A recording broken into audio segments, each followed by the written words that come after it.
It's a new version of Locked On Coyotes as we do Fan Friday. We're going to bring on a fan, a listener of the show, and talk to them and get what's inside their head about the Arizona Coyotes and just have a fun, casual conversation with them on today's episode of Locked On Coyotes.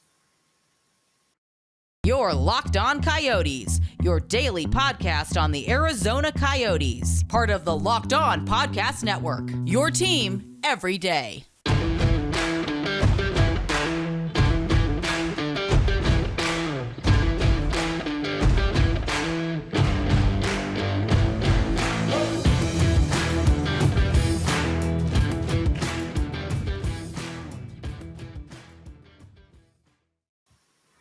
Welcome to the show, everybody. I'm Robyn Leonio. That's Carl Pavlik right beside me on today's episode of Locked On Coyotes. We want to thank everyone for making this show your first listen every day. We are free and available on all platforms, which means we'll never, ever have a paywall.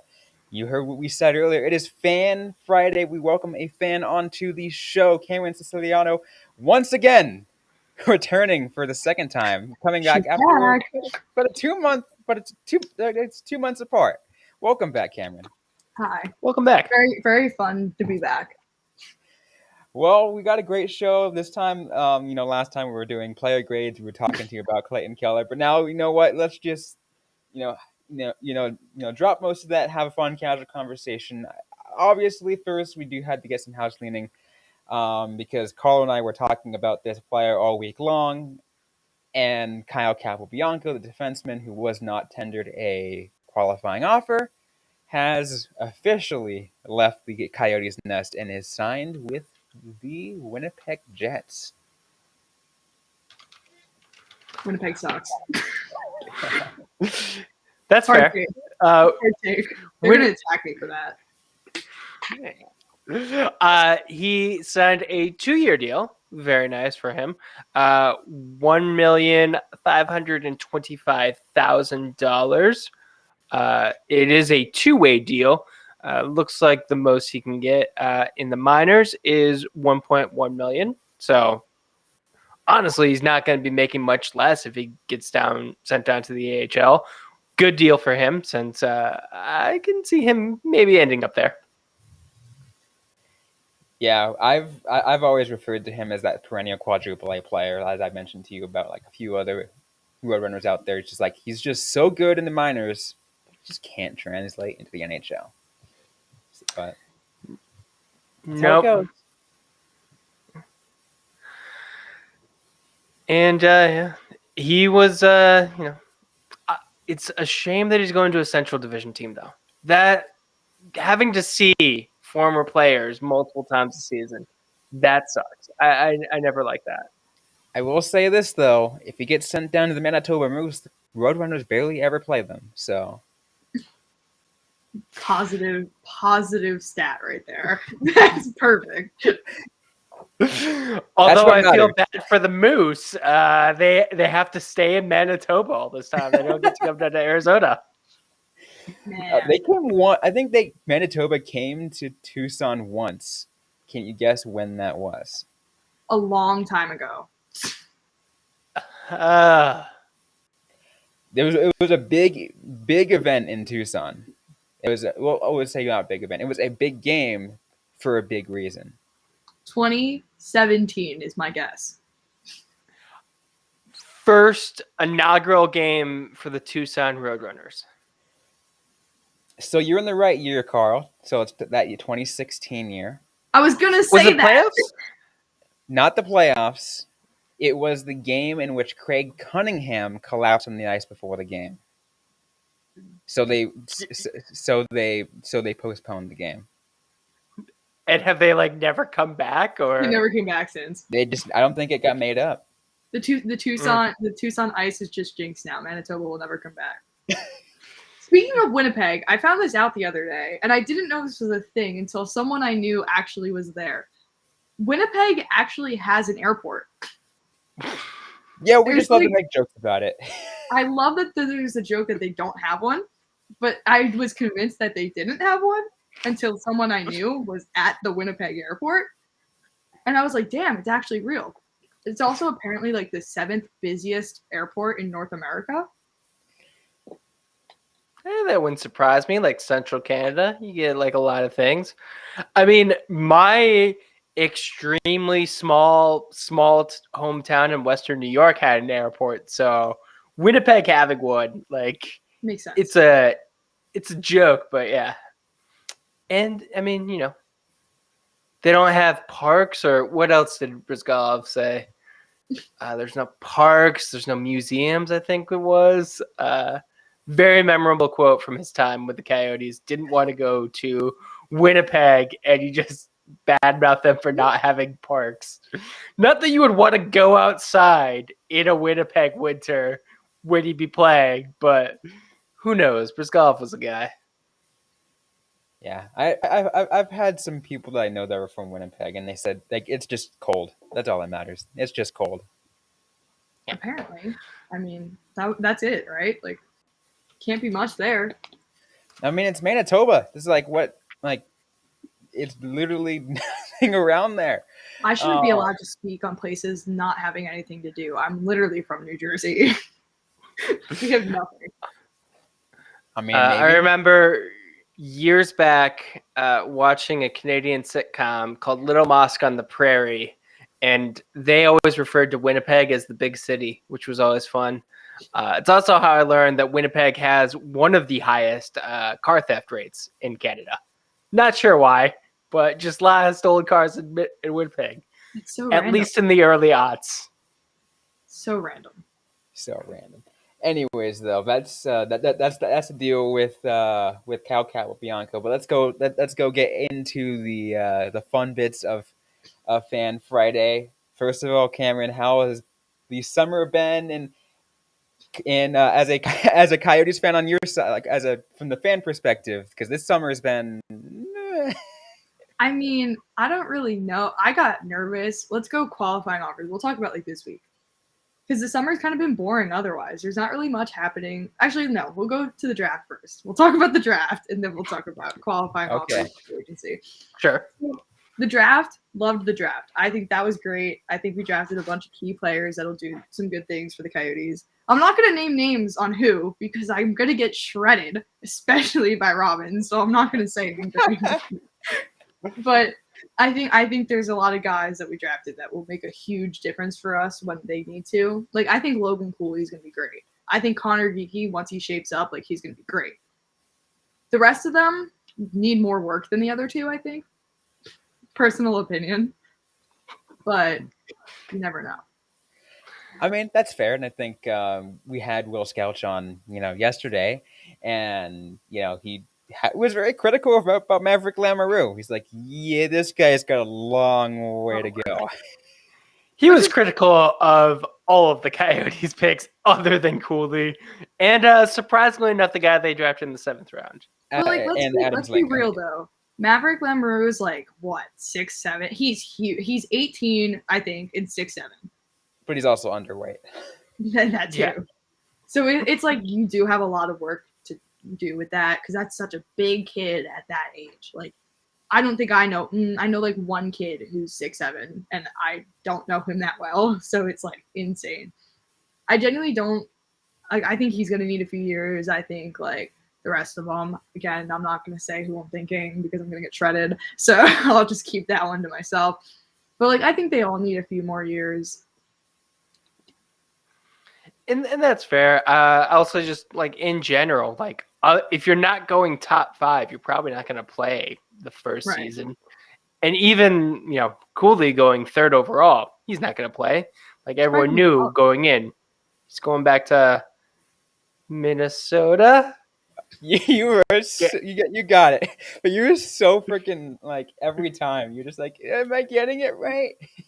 I keep thinking he's going to Boston for some reason. I do not know why. Very, very, very common mistake. I thought the same thing. For some reason, I was thinking like one of the schools in Boston, and then I found out he was going to Minnesota, and I was like, okay, I guess that makes sense. But I was definitely thinking like Boston College or like BU. Like there's definitely something there. But yeah, I guess that's not happening. So he seems like a perfect fit for Boston. It's He the most. does. It's one of the most common ones too. Like usually when everyone thinks college, it's like, oh, Boston. Clayton Yeah. Keller. Yeah.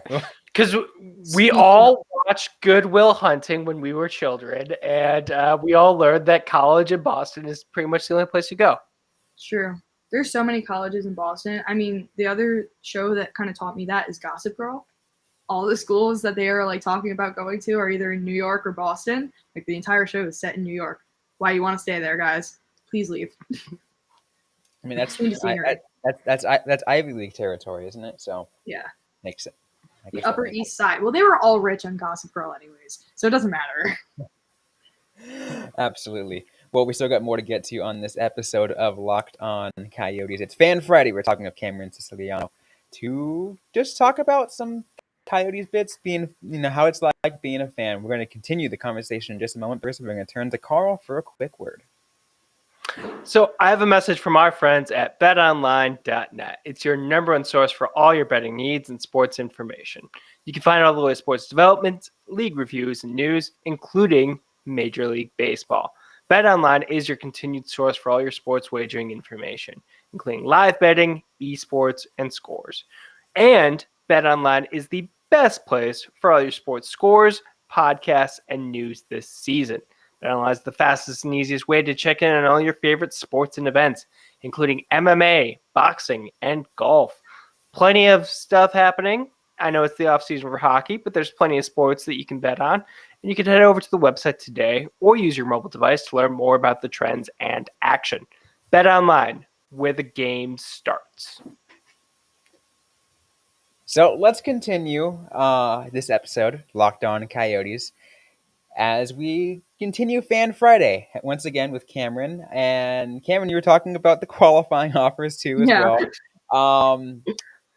How much of a heart attack did you have when Christian Fischer did not get his qualifying offer to start Okay. off?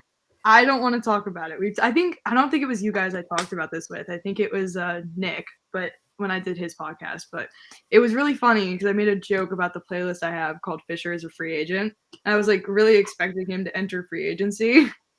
So I got prepared because once that came out, they're like, we offered qualifying offers to Hayton and Krause, I think it was. And I saw that Fish wasn't on the list, and I was like, shit. And the freaking playlist was right. And then they signed him to a 1-year deal, and everything worked. So it's fine now, but it was really not good at the time. Yeah, that was an interesting one because, it was for the amount that his qualifying offer would be, but I don't think he was technically given one for, dumb contract reasons. I don't understand it really, but it's a thing, I guess. I'm assuming the same thing with Cam Dineen. That was the thing. They didn't give him a qualifying offer, but they signed him to a 1-year extension. I think Dineen's, though, was less than what his qualifying offer would be. We've seen that move before, but Fisher's, it was exactly, apparently. At least that's what everyone says. I don't take the time to look up the math formula for what a qualifying offer is supposed to be. I don't know how to do math, so I wouldn't be the one for that. There's a certain year limit. I think it's once you get to a certain age, then it has to be at least 100% of what the so it's if you got paid nine 950,000, it has to, no matter what, there has to be a decent amount of a bump from that. To I think to 1.1 million or something like that, or 1 million flat. Something like that. If only the NHL would have an official website where you could get contract information and we didn't have to go to 5 different websites to figure out what people's contracts are. Do they really not have that? That's not a thing.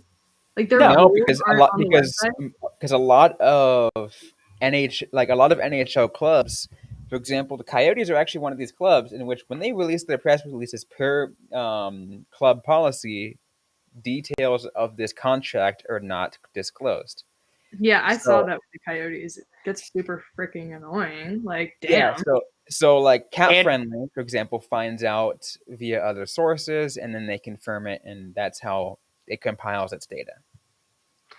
And years ago, when asked, Gary Bettman said there would be no interest among fans in a website that keeps track of what people's salaries are. Though, Isn't that what Cat Friendly is? Isn't Cat Friendly Yeah. like one of the most used hockey websites of all time? no, he was absolutely wrong. But Cat Friendly I mean, and prospects, I'm assuming.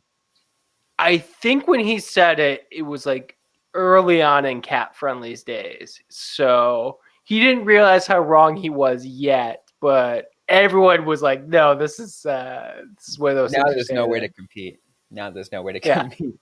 So that's Yeah, probably it's like why. when they tried to introduce fancy stats, and they're just like, "It's not the best place for it. You really Fancy have to stats, build though. it from the ground up." Although the new chips with advanced stats are cool, but to an extent, to an extent. It would be nice if like the NHL was actually on the forefront of like actually publicizing that information and not just having it be all fan projects. Yeah, But I mean it was really cool, and I'm going to use a different sport as an example.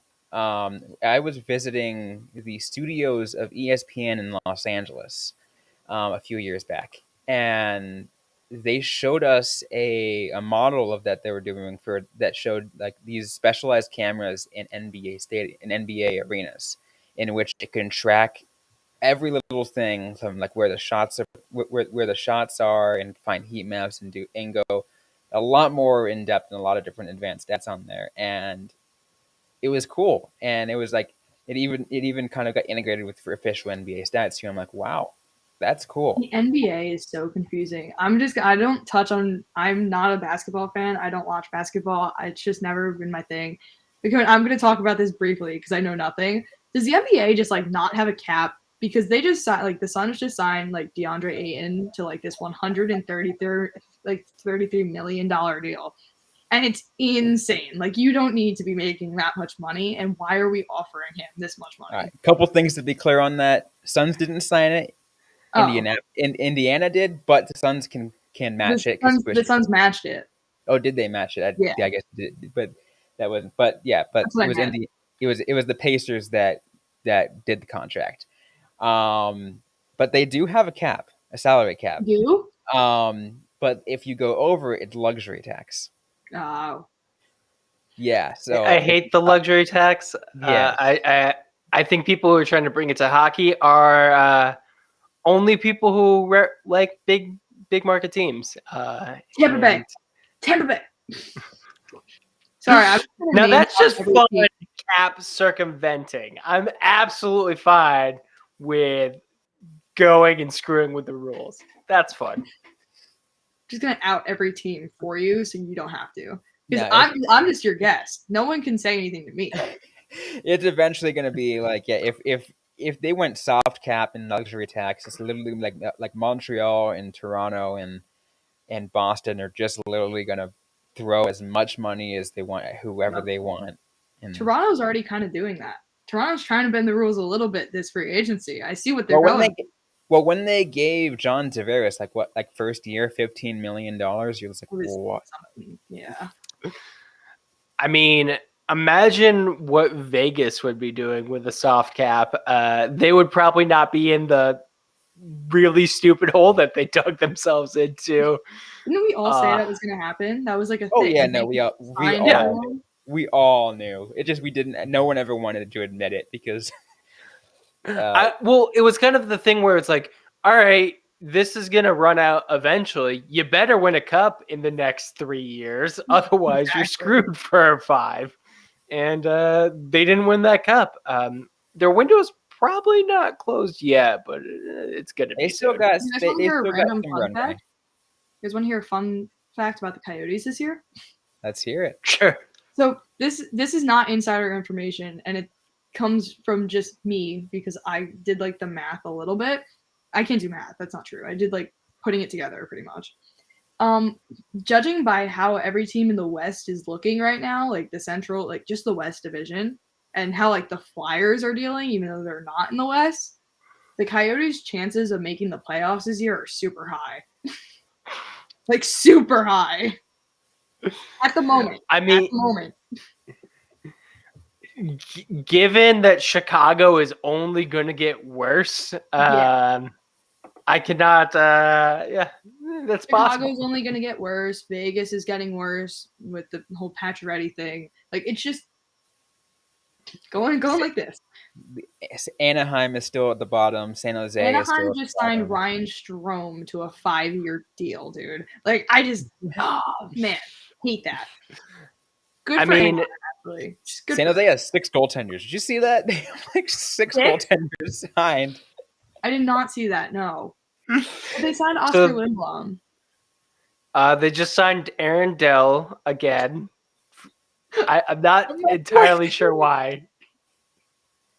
They still have Aiden Hill. That's someone you would love to keep on your team. Man, love that guy. What about free agency? I did just see former Coyote Dylan Strome get a nice 1-year, $3.5 million deal with the Capitals. So mad about that. He underwhelms me so much at this point. Listen, it's got nothing to do with the deal. It's just like your name was thrown around with like Johnny Gaudreau and like Nazem Kadri. You were going. That was like the 3 big names this year were like Dylan Strome, Kadri, and Johnny Gaudreau. Like, where are these 3 gonna go? Dylan Strome signs a 1-year deal with Washington. Like, I don't care about Washington. Good for you, bro. But the 1 year, I'm so underwhelmed. Like, I'm so mad. I was like, you could have done better than that. I mean, I think a lot of teams probably still feel like he has a lot to prove. Probably. Yeah. Mainly because look, his career arc has been from literally just barely even seeing the light of day of the Coyotes organization to like half emerging to start off with Chicago before getting buried back again, and then like finally emerging again. Like he hasn't had a consistent season in his entire. The Coyotes don't quote me on this because I don't really know because this was very new to me at the time. Didn't the Coyotes start to play Clayton Keller over Dylan Strome? Don't quote me on that. Well, the thing with Strome was that year. So like, I'll put it to the second year of the Roadrunners. It was because like the top line, the Roadrunners, for example, was Strome, Merkley, and Krause, aka the first round line. All of them drafted in the first round of the draft, and it was like, okay, like these guys are great. Strome gets called up, plays 4th line minutes every time, and then gets sent right back down. Did Merkley ever like make out to be anything? Injuries pretty much derailed him. He seemed like he was doing good, but he could never really rebound. He was rebounding a little Jersey, bit. Yeah, right. He went to Jersey. Yeah, and went to San Jose. He was part of the Taylor Hall trade. That's what I was gonna say because I remember him being part of this Taylor Hall trade because so was Kevin Ball, and everyone loves Kevin Ball now. It's like a thing. Man, Devils fans. But it was like Nick Merkley and Kevin Ball were like the prospects in the Taylor Hall trade, and then from Jersey he went to San Jose because they traded. I can't remember the trade, but they traded Nick Merkley with someone else to San Jose. I'm trying to remember what that trade was, but maybe it wasn't a trade. Maybe they were. I forgot that both of them, like even though they're not even related, but 2 Merkleys are on San Jose. Yeah. Let's see. Carl's bringing it up. I am looking it up. I don't think Merkley is currently signed with a team. I was gonna say I don't know if he's still signed, but he was definitely like bounced around a little. I think he was released. Right. Like if he was released this last year, probably. There was Devils fans on like my timeline like super upset that Nick Merkley left to San Jose. They're like, San Jose, take good care, or maybe he was. Because for some reason I thought he was on San Jose longer. Did he go to San Jose again? Is that like a thing? Yes. So looks like New Jersey sent him to San Jose for Christian Jaros. And then looks like San Jose sent him to New York for the Rangers for Anthony Bitetto. Yeah. Not sure if I'm pronouncing that correctly. And he played recently for in the San Jose system 9 games, 1 goal, 2 assists. Did spend some time with the Barracuda and the Hartford Wolfpack. So I he's don't been remember kind of the New York just thing, but down I there. definitely remember it being like a big thing with Devils fans. Big thing. I feel bad for Nick Berkeley because like out of the three, that top line from the Roadrunners, he's just the one that just has been left out to dry. He's just stuck in the AHL. yeah. That's what I was saying. Like, I feel bad for him, but like, it's almost like his own fault. I think. Like, did you work hard enough? He had the same problems as Cal Capobianco. Just kept getting injured. Yeah, that sucks. That'll cost you a lot. Yeah. What about the Coyotes free agent signings? Anyone you saw that really excited you? Troy Stecher, very excited about that. And I know everyone's going to be like, he's a bad defenseman or something. I don't care. I like his dog. And I really like that his dog has an Instagram. And so I'm like, dude. And he played with Nick Schmaltz. That's another key point. But I like that his dog has an Instagram. And I think Troy Stecher will be a great addition to the team. Yeah, and Stecher was supposed to be that player that is, according to Bill Armstrong, at least supposed to be the player that's going to be filling the void that was left by Anton Strawman. By Anton Strawman. So, yeah, and that's a pretty big void. Strawman really had to step up. I do think it's funny though that the rumors for the expansion draft were that the team was protecting Capobianco to make the trade for Strawman, and then he ended up not being a part of that trade, and the Panthers didn't even get anything. I think they just gave a bunch of picks to the Coyotes. I think the same thing happened with like a 7th round pick. Yeah. The same thing happened with the Flyers and Shane Gostisbehere. And the Flyers were Islanders for Andrew Ladd. Yeah. Well, the Flyers were the issue with Shane Gostisbehere, and this is coming from someone who did like the Flyers for a while, until they did what they did this offseason, and now I'm really not happy. So might have to find a different team. Just kidding, I don't care. But as someone who did like the Flyers, Shane Gostisbehere was not producing the way they wanted him to. And they started to get pissed off, and it was like, okay, what can we do for Shane? And the answer was nothing. It was just, you have to trade him. They put Shane. Didn't they put Shane on waivers and he cleared because no one wanted him? Or was that Nick Aube-Kubel? That might have been Nick Aube-Kubel.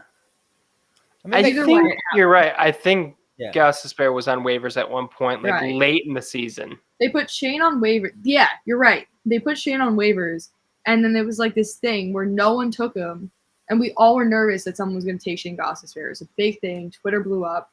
No one takes Shane Gostisbehere. And they end up trading him to the Coyotes for future considerations. Don't know what those future considerations were. A bag of pucks. A bag of pucks, essentially. Next time Bill Armstrong is in Philadelphia, he's got to buy someone a steak dinner. That's probably it. Can we trade for Joel Farabee? That's too much. I would love to have Joel Farabee, though. That'd be great. I mean, honestly, at this point, I think the only person the Coyotes are going to trade for is a veteran goaltender, which they still need. It's they don't have a backup goaltender yet. So big news on this one. This is not a Coyotes thing, but I saw this thing literally a few days ago. It was Keith Kincaid is retiring. They're like, Keith Kincaid's retiring. Best of luck to him on the rest of his career. And then he signs an AHL deal with Boston. Yeah. Are you not retiring then? No, yeah. When I retire, I sign a contract to do more work. That's how retirement works now.